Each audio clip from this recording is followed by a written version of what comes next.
Hi, my name is Sarah, and today I'll be answering your questions while I set up my brand new glider skateboard. Do you think you'll ever try skating bowls or other transition skating?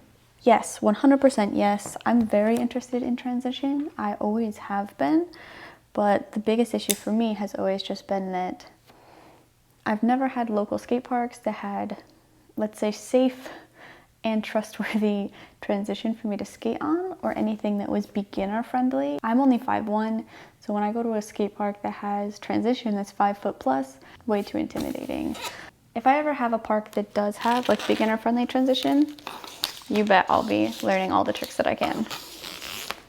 Please start to explain how to learn some of the tricks you do in words or videos you learn so quickly. I really enjoy making tutorials, but they're a lot of work and they take a lot of time. I really wish that I had a lot more time to put into the videos to be able to make a tutorial every week or every other week. Unfortunately, it's just really hard to do that. And also, when I'm going to make a tutorial, I want to make sure that I'm offering something that's not just given somewhere else. So if I'm not really offering any kinds of new perspectives or methods or ways to look at the trick, then I can't really feel like I'm adding value in making the video quite yet, and I want to make sure that I can add that value before I go and make a tutorial. So I will be getting tutorials out as fast as I can when I feel comfortable and when I really think they could add value to you as a learner. I like the way you explain skateboarding tricks. Please make more videos about skateboard shoes. I'm not a huge reviewer, but the way that I like to go over making videos about shoes or decks or any type of thing is that I want to use it a lot. I want to use it first and then make the review afterwards, but I don't think it's really fair to the viewers to make a review of something I haven't really used yet, or that I only used like once or twice. Just like this deck. I'm going to talk about this deck, but I'm not going to talk about it until I've ridden it enough that I feel like I can talk about it. Same with shoes. I'm happy to review shoes as I wear them, but probably wouldn't go out and buy a shoe just for the sake of reviewing it. Would you like to be sponsored by a skate brand?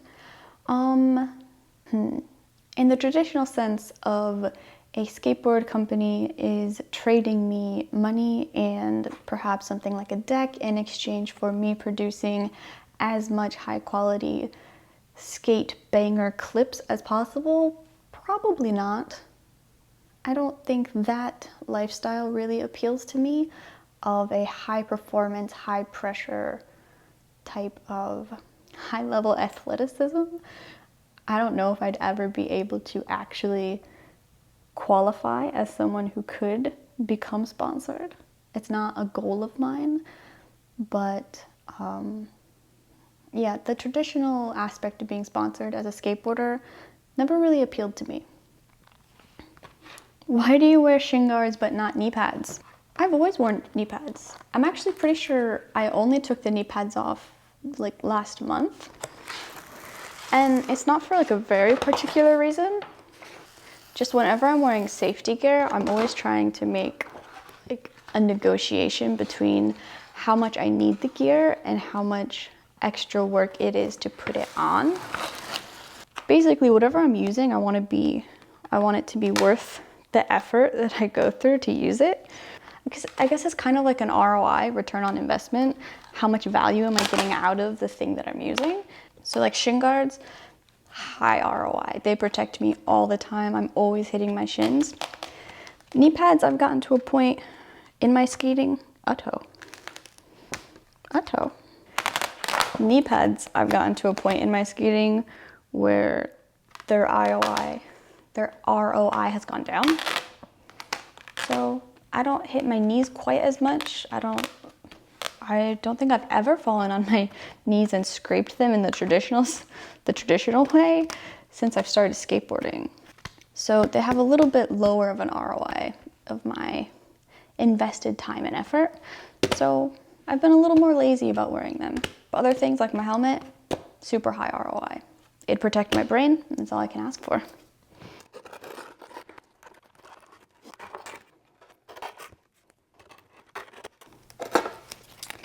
Oh man, I made it right to the very end. It's screwed it up. No wonder it was so hard. I forgot to scratch it. Well.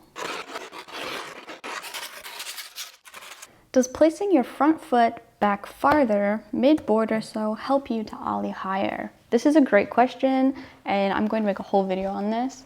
But basically, yes, it will help you if you can already ollie properly. How that works is that when you bring your front foot back, you're basically increasing the distance that you get to kick your foot. And so you can think of it this way. If you're going to punch something, like my hand, holding my fist very close to my hand, it doesn't give me a lot of room to put strength into the punch, right? But when I bring my arm back, suddenly I have a lot more room to create force and therefore produce a stronger punch. And the same thing goes for when you do an ollie. So when you bring your front foot back to the middle of the board, you can create more force when pushing the nose forward. The problem is that when you're a beginner, that's typically not the issue. The issue is typically that you're not bringing your foot up high enough to catch the nose, or you're not bringing your foot up, or you're not pushing the nose forward with your front foot. So actually, when a beginner brings their front foot back to the middle, their ollie can get even worse because you just increase the distance that you have to push your foot forward to catch the nose. And what happens often, I've seen, is that the front foot in the middle will actually only go up to the front bolts and push the nose forward there, which instead of leveling the nose out, will actually just push the board forward and kind of yeet it away. So if you're a beginner and you can't properly already level out the board, bringing your back foot is probably not going to help. You can definitely try it, but just kind of be aware of what physics are taking place to see if it's actually helping you or hurting you. What are your current goals you are working toward in skateboarding? I bet there is a written down list. You would bet correctly. I do have a list, but that list is actually just a list of the foundational tricks, the tricks that I've been doing in my training sessions, kind of basics of freestyle, those things. And my goal is actually just to get them more consistently, higher, cleaner, and all that good stuff. I'm not really concerned about learning a lot of more new tricks now, maybe a couple here and there just to work on randomly. But I'm a lot more interested in trying to improve my current skill set and make them better and better. What's the best way to support the channel and its content? So if you have disposable income and you want to financially support the channel, I do have a Patreon. I obviously really appreciate anybody who becomes a patron. I try to upload the videos on this channel as early as I can on my Patreon first, and there's a Discord that you can join if you're a patron. My big goal is to actually be able to do this part-time, so obviously anything to help me reach that goal financially is appreciated, but I understand that a lot of us don't have the financial freedom to do that. You can always like, comment on the videos, watch the whole thing through. Those kinds of metrics really help in the algorithm. And then also you can watch one or any of the advertisements that show on the video. You might not know this, but you actually have to watch the entire advertisement for me to get any AdSense, which is why even if you get a ton of views, if people aren't watching the ads, you actually don't make much money. You don't make much money from AdSense anyways, which is why if I can grow a little bit more on Patreon and have a little more safer, steadier income, then I'd be able to move on to making content, making tutorials part-time, instead of balancing this with my day job. You're getting a lot of content in waltz. Are you looking for an educational career in skate? Yeah, I mean, I love what I'm doing right now. I've never been so happy kind of doing work. Really love helping people learn how to skateboard. It's very fulfilling. It's very worthwhile for me. Love what I'm doing now more than any other job I've ever done. I would definitely do this full time if I had the choice. What's your job occupation? How much time can you dedicate to skateboarding in a week? I work for a university. I'm very lucky that I was able to negotiate my way into a full-time from home position. Because of that, it allows me to skate mostly on my lunch breaks. So if I have an hour for lunch, I can normally get in 30 minutes of skating, and I try to skate 3 times during the week, and then once on the weekend in the morning around 7:30 is when I go to a skate park and skate there, and that's been working pretty well. So about 3 30-minute sessions during the week, and then a longer hour, hour and a half session on the weekend early in the morning is what's been working out well for me recently, pretty much this whole summer. Do you see freestyle skateboarding as a first step towards learning or as your main goal? Neither really. My goal in skateboarding is, and hopefully always will be, to just experiment as much as I can, to learn as much as I can, and to enjoy it as much as I can. And freestyle skateboarding definitely was the best start to skateboarding I think I could have ever had, since it gave me such an amazing foundation to start with. I definitely see value in continuing to learn how to freestyle, but it's also not the only goal that I have. Like, I want to keep learning how to freestyle. I want to keep learning how to do other tricks. I'd like to learn how to skate transition. I don't really think there's a definitive end goal in sight for me when it comes to tricks or styles. How much time did it take you to kickflip? I didn't even start learning how to kickflip until I'd been skateboarding for about a year, but I had a really, really good ollie. So learning to kickflip was about just dedicating the time. I probably had 30 hours worth of practice time in there before I was starting to get a couple of kickflips here and there. 30 hours is a lot. If you're only skating for 1 hour a week, that is 30 weeks. You know, it's a long time. If you can't skate once a week, it's going to be longer. So I think that sometimes when we talk about how long it took us to learn a trick, we're only thinking in terms of like calendar days, and we're not really considering how many hours that person put into learning.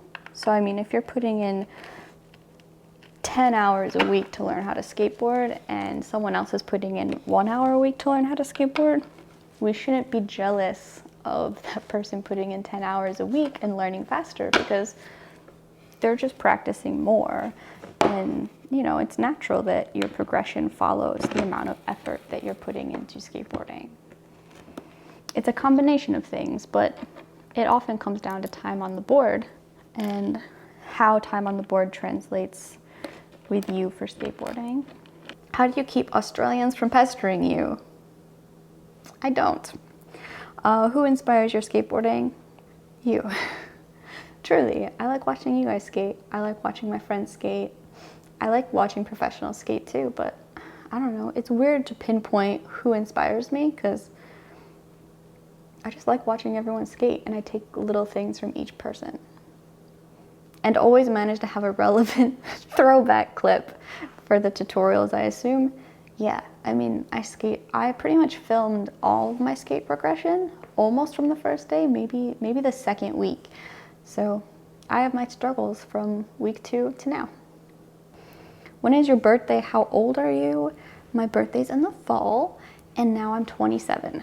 What has been the hardest part of skateboarding for you? Being patient. I think that probably a lot of you can relate to that. There's a rush to learn everything. There's a rush to get better, a need almost to get better. And not only progress, but also being patient enough to like stretch before a session, being patient enough to stretch afterwards, being patient enough to dedicate time to strength training so that I'm not going to get a permanent injury from skateboarding, that I'll be able to skate for a long time. Yeah, I definitely think that patience is the hardest part of skateboarding.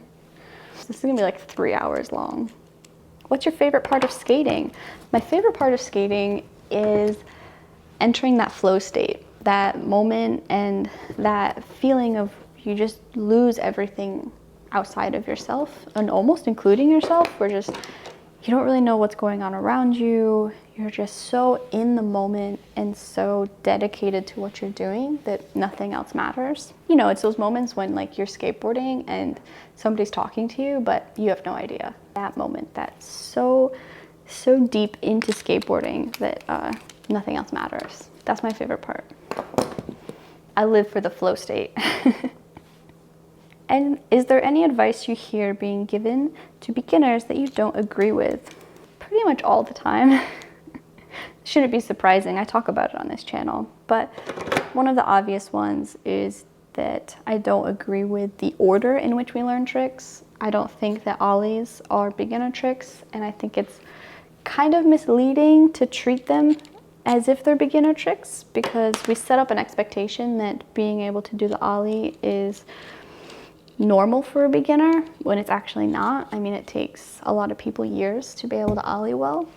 And I think setting up that expectation and the expectation of quite a few of the beginner tricks, which they're not beginner tricks, they're foundational, but they're not beginner. They're not beginner in the sense that they're easy or that you're going to be able to learn them quickly. That or other advice, like what I mentioned with the bringing your foot back, we have these standard pieces of advice. Oh, you want to ollie higher? Bring your foot back. But that doesn't take into consideration the true issue is that beginner skaters tend to start the ollie where they get their trucks off the ground a little bit and then they think, oh, I need to ollie higher. But the truth is they don't need to ollie higher, they need to level out the board. And that's going to like triple the height of the back wheels coming off the ground right away. So I think this standard blanket advice that we give without explaining why or the how isn't that helpful. Do you have any unpopular skateboarding opinions? You bet I do. My question is, I love you and you're the best. Also, why can't I no comply? Well, my dear, that's because you know how to Mirage twist. And if there's one thing I know about how hard the Mirage twist is if you can do that trick, it's because you've been focusing on that trick. But I promise if you start dedicating time into your sessions, and not just the Mirage twist, but also the no comply, and really commit to practicing, say, 10 minutes every session, then you are slowly going to get better and better and better and not need the answer to this question anymore. You can get into detail if you want or decide not to, but do you enjoy diving into the political side of skateboarding? I know you've brought up the way skate companies supply products for the men's section compared to the women's in one of your newest videos, but never anything overly political on the side of the internet. I do enjoy diving into the political side with my friends. Obviously, I feel very safe talking to them, and I would be willing to dive into a couple different things on this channel in the future after I learn a lot more about the subjects and kind of get a better feel, because the longer I skateboard, definitely the longer I feel certain things, like the shoe thing. So one day, I think I'd like to get into a couple of them, but I would only want to make a video about it if perhaps it could actually start up a meaningful conversation on the topic. Then I'd be happy to talk about it. How about a winter indoor trick tutorial? Or maybe we could send in trick videos we're working on and you could give advice kind of like Braille does. I do trick advice for anyone on my Patreon, so if you join there, I am more than happy to look at your videos and help you out. But otherwise, it does get a little overwhelming when a lot of people send them just to my Instagram. And I'll definitely be doing stuff about winter skating. Who are some of your inspirations for YouTube videos? You're really good at making them. Well, thank you so much. I'm actually getting much better. The comparison between my videos a year ago and now is definitely night and day, which I'm really happy about. I've been putting in a lot of extra work to try to make them better and to learn more. My favorite YouTubers are actually people like Peter McKinnon, Maddie Hapoya, Nathaniel Drew, and Matt Diavella. Ali Abdal's good. Peter Lindgren is a good one. As far as skate YouTubers who I enjoy watching and who inspire me, obviously Mike Osterman's one, but also Ben DeGrosse and George Poulos. They both make content that I think mixes really well with the stuff I enjoy, kind of relaxed vibe, chill skating, just love skating. Could you go over your freestyle setup a bit more? Tight truck tightness, etc., which is why I had this right here. So I'm skating the 7.6 Waltz Bixby shape. I have the Waltz donut wheels, which I really enjoy. I have grip on both my nose and my tail for Caspers. Skid plates, I'm not really sure what you mean by go over. I try to get the wheels to be as flush to the deck as I can, which is why I have a couple washers in between the trucks and the wheels. I do skate them very tight, like there's no that's not moving at all, especially if I compare it to this new setup. And I'm not really sure what I could offer in terms of this setup that would be helpful. But I will say that I try to get the wheels to be as close to flush with the rails as possible, which is why I use spacers in between the wheels and the trucks to make this a little bit taller. And then I do keep my trucks incredibly tight. Do you think you'd ever create a part? And if so, how would you differentiate yourself from what's popular at the moment? Well, one easy way is that I don't really know what's popular at the moment. I would definitely create a part. I think it'd be a lot of fun to make a kind of fun, creative collection of skate clips that I kind of intentionally chose to make a larger storyline. I think that'd be a lot of fun. I don't know how I'd differentiate it.